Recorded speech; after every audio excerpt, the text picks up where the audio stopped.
I have a slightly different position when it comes to debt. I also, for a long time, used to think debt is bad, right? Just a point of clarity, things that I've learned, in the last 5 or 7 years of my life. Not all debt is bad. You have people like, Dave Ramsey, who've made a career teaching people how to get out of debt. And then you have people like Robert Kiyosaki, who've made a career teaching people how to use debt. Nations as we know them, it's very rare. I don't know if there's a single country in the world that doesn't have debt. I run a company that offers loans, but we also borrow money to offer loans, right? Banks borrow money to offer loans. Economies are built on debt.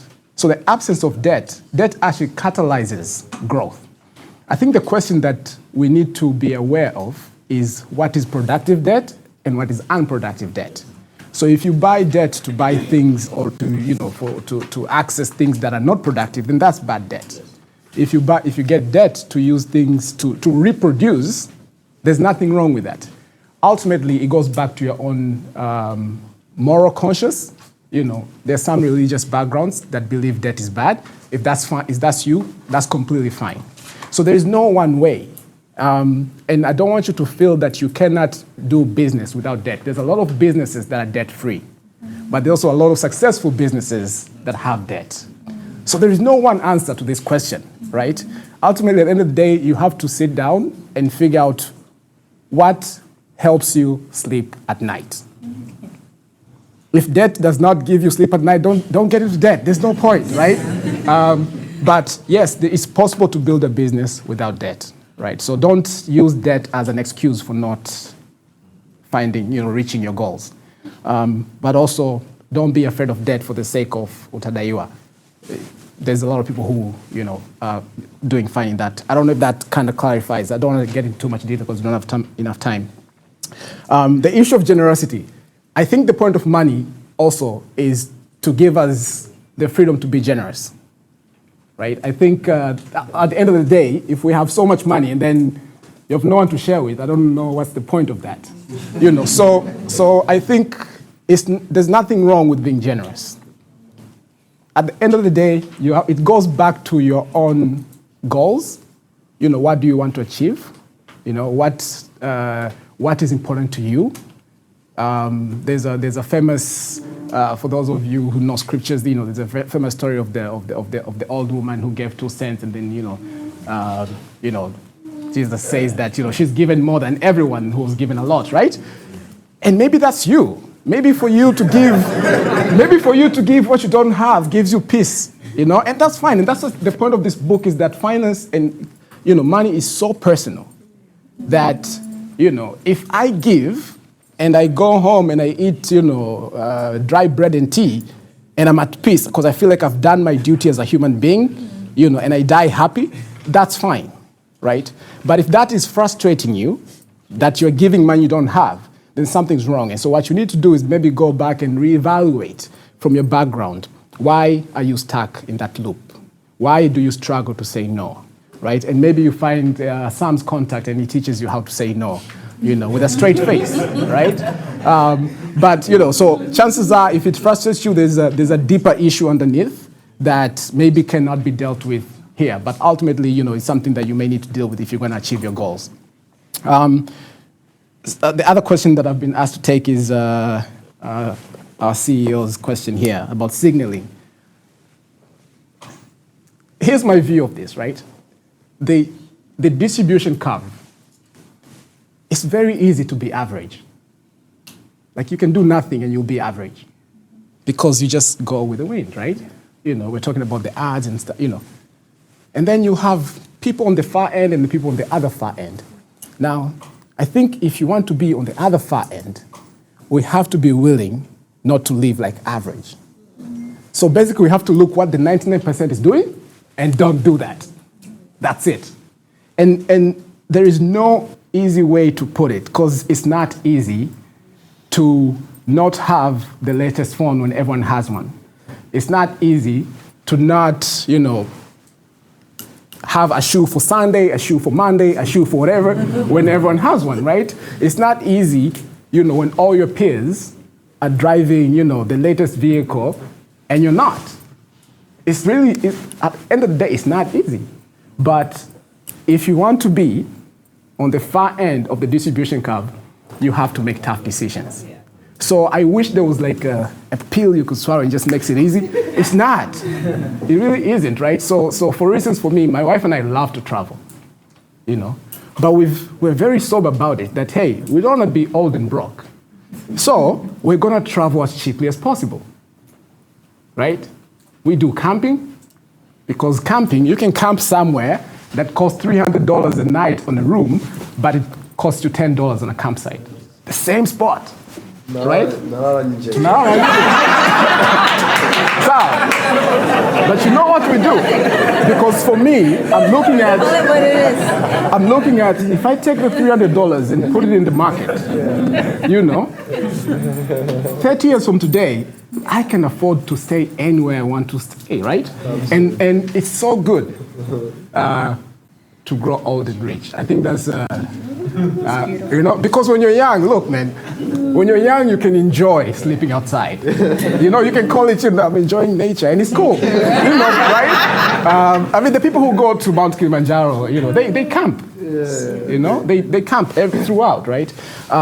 When you're young, you can actually travel cheap and enjoy. When you're old, you can't, because you're tired and you want luxury. You don't want the menu to come and start asking, what's the price for this?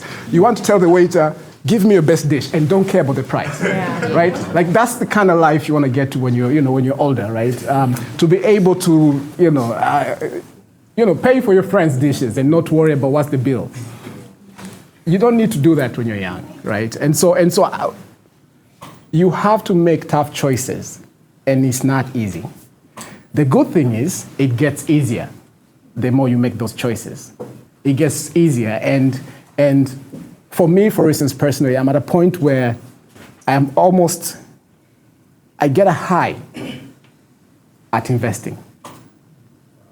Like I wait for that, I wait for the government bond, and I'm just looking at it, I'm waiting for it because I know I can get in and I get a high, right? Because it gets easier and it becomes a habit, I get a high when I look at your UTT account and you see it has grown.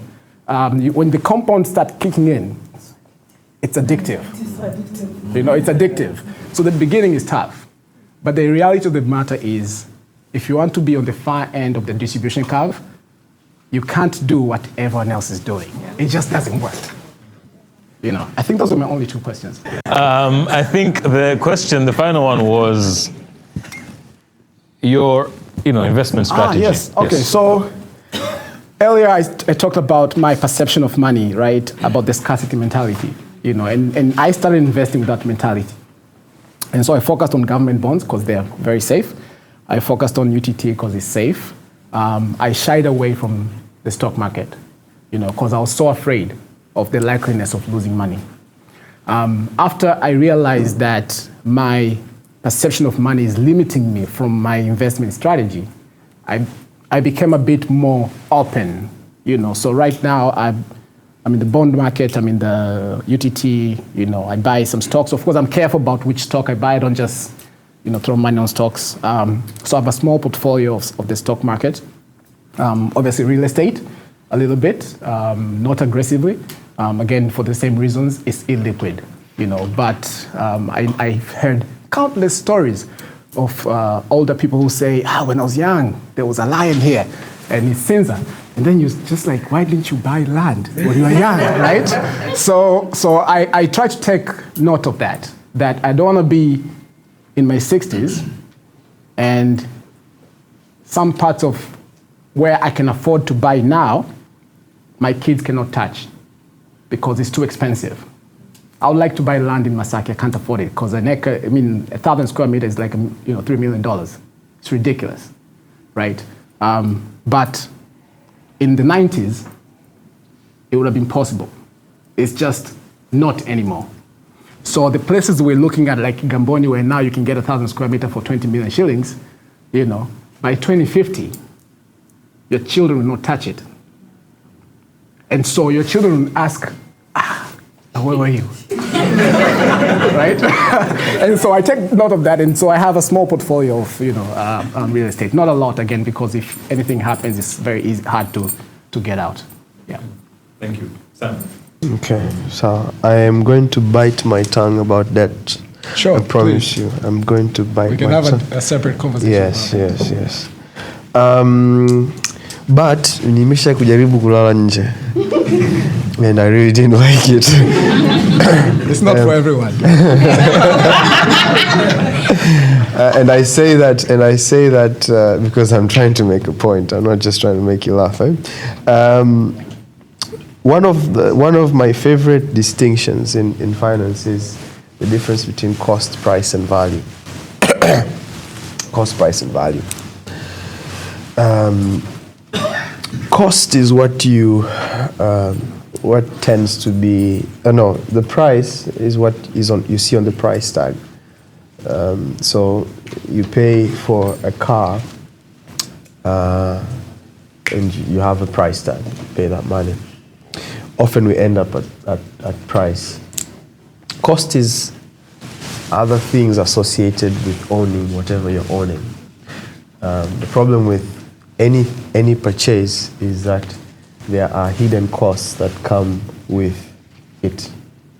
So before making a purchase, I think it's important to not ask the price, but the actual cost. For example, if you have bought your first car, you very quickly realize that the price of the car is not the end of it. You need to maintain it, you need to keep it, you need to park it, and kuna watu ambao kuna wakati tulikuwa tunaishi Uswahilini hadi gari tulikuwa tunaenda kupaki CCM, so CCM, so it's important when you're thinking, okay, and there's a lot of things that we buy that cost us. I'm saying this because I remember traveling and I thought, and I think I went for one trip in Lushoto. Kasema sasa hii kitu ndio I found my mission in life. I'm a hiker. So nikaenda nikanunua na tent. Nachoshindwa kuelewa ni kwamba actually kununua tent just as the price, the cost. Because if you don't maintain it and if you don't use it, inaanza kuharibika. So from time to time there's a cost of kulifungua, kulipanga, kulisafisha. I promise you I've used that thing twice my whole life. So so there are so many things that we perhaps buy on impulse and we're just thinking of the price, but it costs us to maintain it. But there's also value, right? Now, value is what you extract out of it. Some things are cheap but extremely valuable. Some things are very expensive but you don't have a lot of value in. For me, the cost value has to make sense. If it's costing you so much and it's not giving you the value, that's not value for money. I think it's a really important kind of mental game to play. What's the cost? What's the price? What's the value? I will connect Rema's question with what I call pet projects. Part of our, I think perhaps culture or wave is we would like to be entrepreneurs and have side gigs, side businesses, and therefore everybody is thinking of doing something. Labda una kazi lakini una duka, unafuga, una bakery, una duka nguo za watoto hivyo, you understand, but a lot of times the people who have called for me to advise on the project, I've also realized they are just a hobby, a pet hobby, and that's fine. If that's you enjoy doing that, that's okay. But if it's not making money, then you need to make a decision. And we often have what we call a sunk cost fallacy. Kama umeinvest duka lako la nguo za watoto, umeweka mwaka wa kwanza, mwaka wa pili, umeinvest, umeposh, umeshaweka social media na nini, but the thing is not making money. You know it's not making money. Everybody knows it's not making money, right? But it's very hard to let go. Ndio hii miradi ambayo unakuta watu wengi tunayo. Somebody needs to come and say, look, it's not making money. As a business, it's not reasonable, it's not making money, let's find something else, let's shut it down, sunk cost fallacy. It's the same thing with every other thing. Just because you invested time in something doesn't mean you should invest more if it's not generating revenue. I am very hesitant to say that informal traders make poor decisions. Part of the reason is that often they're cleverer than we give them credit for. And it takes so much street smart and wits to survive in that environment. I was talking to, I believe he's happy for me to say this, the CEO of Vodacom, and he's saying, what you will see with the micro wallet, micro lending, is that asubuhi kwenye saa 9, saa 10 hivi, you'll see a lot of lending happening, 10,000, 20,000, 30,000, ngapi, because mama ntiliers wanaenda kununua supplies asubuhi. Alafu kwenye saa 2, saa 3 hivi wameshatengeneza chapati, wameuza, wanarudisha. Sawa? So from a person who has that advantage, you will see a lot of transaction happening during that time. Kama ufahamu vizuri, unaweza kufikiria these people are not very rational, they're not borrowing, they should plan. And I think for me nowadays, I want to approach it with a bit more humility and saying, maybe they're surviving and they're making do with the situation as best as they could. How can we improve them? The issue is now to provide some margin for them so that they are not abused, right? And a lot of it is down to financial literacy, understanding profit, understanding sales, understanding the feasibility of their business. Last point, my strategy. I know we're running out of time. I value peace more than I value returns.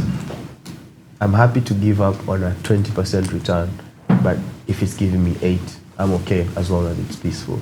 So I'm quite heavy on cash and fairly liquid assets. And then the rest, I can gamble. So that gives me a very high risk tolerance because I have a very high buffer. So think of my net worth as a pie chart, almost 40% is very liquid.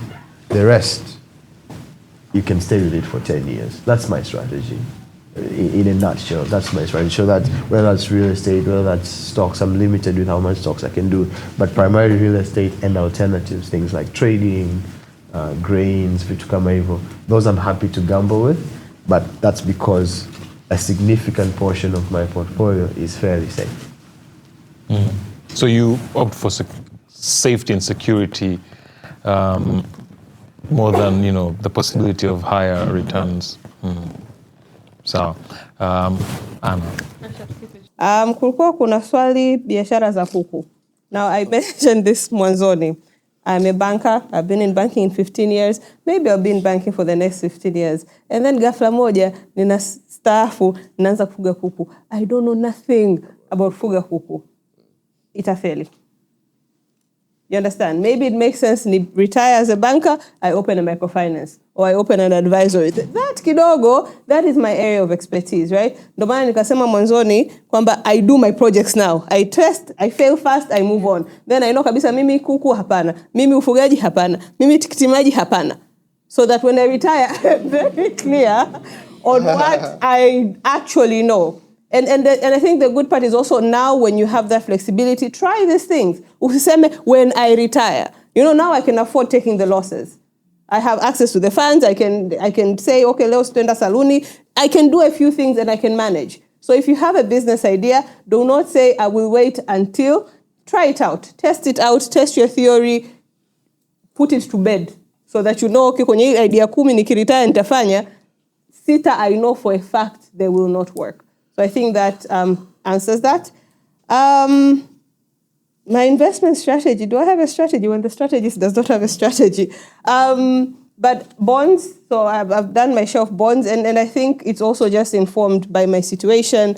I have a son. I'm thinking in how many years atakuwa naenda chuo. I want to give him good education. I don't want the time anafika hapo. So that was my thinking behind that. It informed that, right? So yeah, in 20 years, if it's earlier, then I can pull it out, nikamlipia, give him a soft landing, right? Because all the suffering that is happening now is the least I can do. But a different type of investing, I'm also investing in me, right? So yes, there's your usual UTT, there's what, but I'm also really taking time to invest in me so that I can make more money, so that I can have more opportunities. So I've gone back to school, right? And it's a crazy decision. It does not make sense to me. Sometimes I'm like, why?